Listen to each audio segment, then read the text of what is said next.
टक्कर डोमवर 3 दिवसीय कुंभ भक्ती संगम मुख्यमंत्री देवेंद्र फडणवीस यांच्या हस्ते उद्घाटन।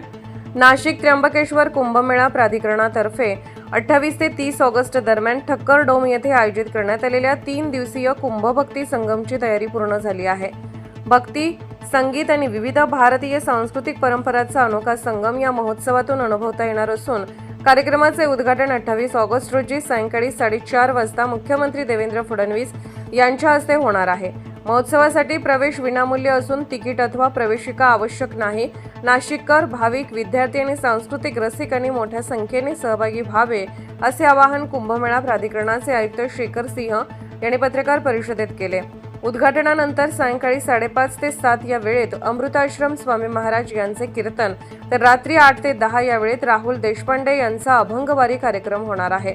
29 ऑगस्ट रोजी सकाळी 10 ते 12 आणि दुपारी 2 ते 4 या वेळेत भक्ती संमेलन होणार असून सिंहस्थ कुंभमेळा, भारतीय संत आणि समरसता तसेच सिंहस्थ महाकुंभमेळा, राष्ट्रीयदृष्ट्या संत परंपरेचा सहभाग आणि समन्वय या विषयावर विविध संत आणि मान्यवर मार्गदर्शन करणार आहेत। त्यानंतर सायंकाळी डॉक्टर चारुदत्त गोविंद स्वामी आपळे यांचे कीर्तन आणि रात्री कुमारी मैथिली ठाकूर यांच्या भजनाचा कार्यक्रम होईल। 30 ऑगस्ट रोजी देशातील विविध भक्ती परंपरांचा विशेष अनुभव भाविकांना घेता येणार असून श्री दरबार साहिब अमृतसर येथील भाई मनिंदर सिंह हजुरी रागी यांचे गुरबानी शबद कीर्तन, मणिपूरच्या नट सकीर्तनाचे सादरीकरण तसेच निवृत्ती महाराज इंदुरीकर यांच्या कीर्तनाने महोत्सवाची सांगता होणार आहे।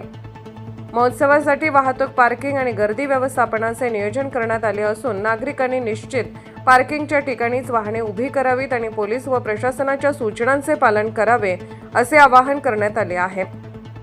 शब्द कीर्तनावेळी भाविकांनी शीर झाकून ठेवावे तसेच कार्यक्रमाचे पावित्र्य आणि स्वच्छता राखण्यासाठी गुटखा, पान, बिडी, सिगारेट व तंबाखूजन्य पदार्थाचे सेवन करू नये असेही आयोजकांनी सांगितले आहे।